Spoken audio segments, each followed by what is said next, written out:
Hello and welcome to this short video, Food Registration. My name's Andy Bowles and I'm a food lawyer. Now this is the 43rd short video that I'm recording on UK food law topics. You may be watching this as part of our online training service, which is available through subscription on our website you can see behind me.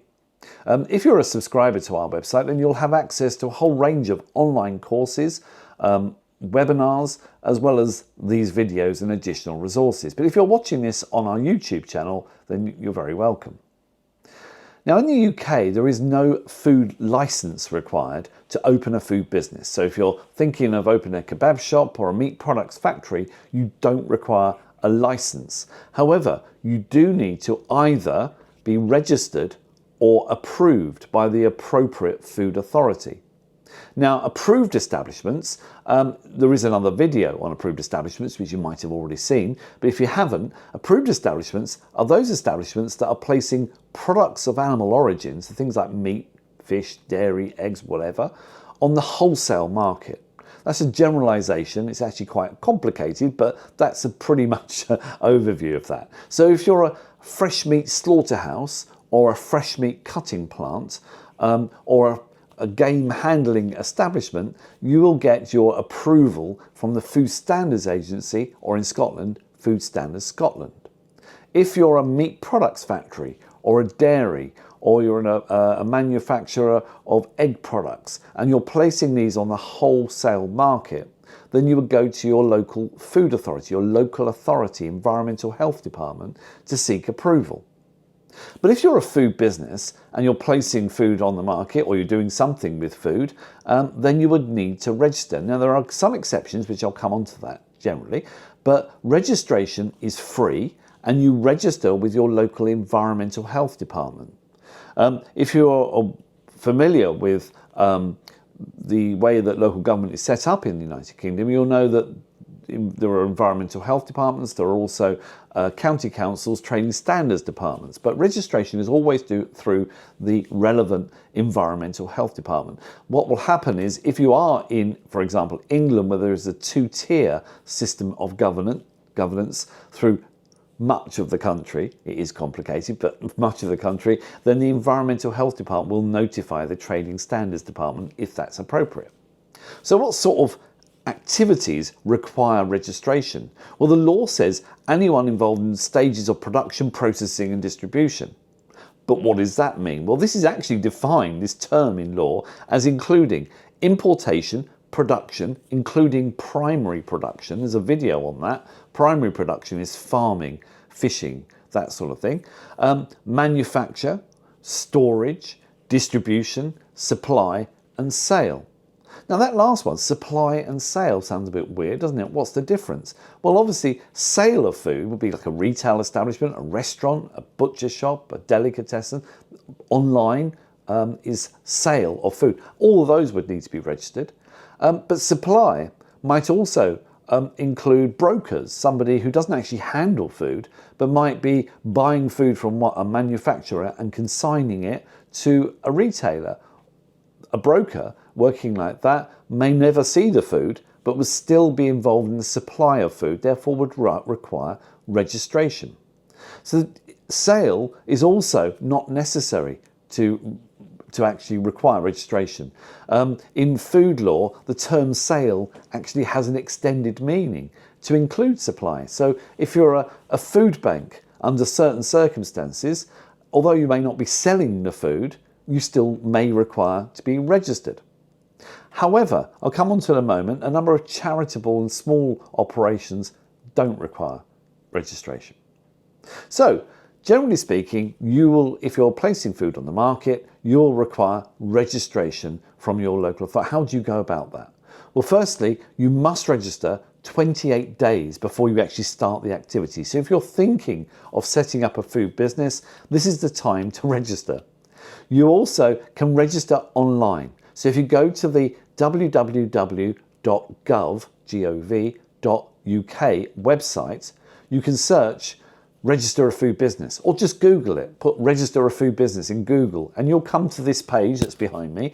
And what you do is a very simple process. You push the big green button, start registration. It'll ask for your postcode of of who you are. Now, it depends on whether you're a business where you're actually running the business from home, or you could have like a mobile van. There are different criteria of how you go about registering, but you will need to register.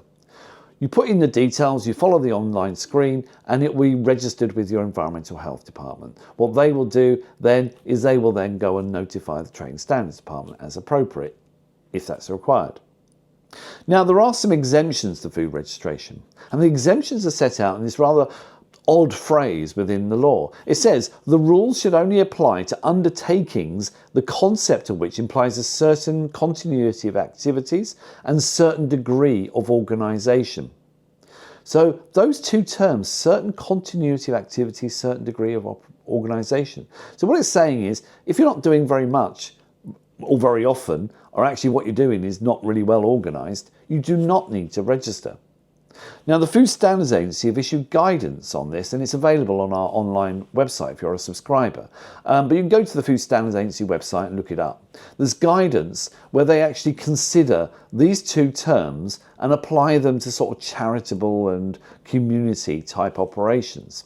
So the Food Standards Agency consider a certain continuity of activity. Generally, community or charity operations providing food on at least one occasion on an average monthly basis or more can be considered as having continuity. So if you're a charity or a community group, or you're just a small business, if you're actually supplying food on a monthly or more frequent basis, then that first criteria is met. So it looks like you might need registration. If you're doing less than that, you probably won't need to register. A certain degree of organisation, according to the Food Standards Agency, is when you're deciding how much any given operation can be said to be organised, food providers should give consideration to the risk presented by the food itself, as well as the needs of the consumers, the nature of the event, and the consequent controls needed for safe food. So it's not just about how organised you are, it's, well, how risky is the food, and are the people you're supplying very vulnerable, and what's the sort of event? Now, what does that mean in practice? Well, the Food Standards Agency helpfully give us some scenarios, and they give examples where they believe registration is not required. So I'm just going to quickly run through these. A one-off event such as a church or school fete or a street party. It's just not going to have continuity. Organisers of large community events should read the Food Standards Agency's catering for advice for charity and community groups, which is available on their website. But because there's no continuity, it's a one-off event, a fete, a street party, then no registration is required. Daily, small-scale provision in the weekday afternoons of low-risk foods by community charity volunteers, such as provision of tea and biscuits in a church hall. Because of the low-risk nature, then this is considered not to have a degree of organisation, so no registration would be required there.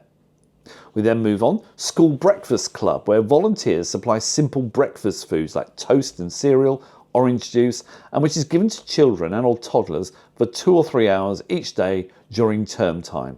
Consider not to have a degree of organisation here. The food produced is low risk, even though the infants are obviously target consumers are a little bit higher risk, but the food is very, very low risk and it's very small scale. So the Food Standards Agency would say, no, that doesn't require registration. A situation where a village hall event held about 6 times per year, where a 2-course meal, hot meal, is served to about 60 people, including elderly persons.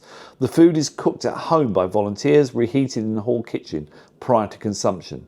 This is not continuity, it's less than the sort of 1 a month. It's 6 a year, is not going to be a continuous operation. Now again, good practice will apply, and although the business doesn't have to register, that means food hygiene law will not apply, food standards law will not apply, but general food law will apply. So food has to be safe. So volunteers should really seek advice from their local authority on how to ensure that such an event like that is actually provided in a safe way. A lot of information on the Food Standards Agency website for that. Situation where a small food bank operated for just an hour or two per day on an infrequent basis by volunteers collecting tinned and packaged foodstuffs, not requiring temperature control, donated by or for distribution to local people. Not to have a degree of organisation. It's low risk food. It's, we're talking about a very ad hoc event as well. So the Food Standards Agency would not require that to be registered. However, if it's a large scale food bank, seek advice from your local authority, because they may take the view that the degree of organisation in your food bank is actually much greater than the example in the Food Standards Agency guidance, and they may suggest you do need to register. A cooking club where members bring in the food ingredients or pay the course leader to supply the ingredients. Those attending learn to cook using the equipment in the hall and then sit down and eat it all afterwards or take it home. This is not to have a degree of organisation, and actually probably isn't a continuous thing either. So that type of thing, no registration. Amateur drama groups serving packaged goods and soft drinks for audiences for limited periods during performances. That's not going to have a degree of organisation.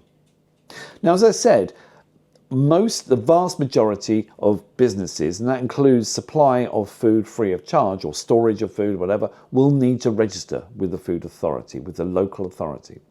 If your business is deemed not to require registration, food hygiene and food standards law is not going to apply, but general food law does. And if you're in any doubt, you should speak to your local environmental health officer for help and guidance, or go onto the Food Standards Agency website, because that has a huge amount of information and short videos and things of that nature, which should just make sure that any event you've got planned, if it doesn't require registration, is actually delivered in a safe way. Anyway, there we are. Thank you for watching me on this short video. That was just one out of a total of 100. There are 99 others to join me on, so hopefully I'll see you on another one soon. Thank you for watching.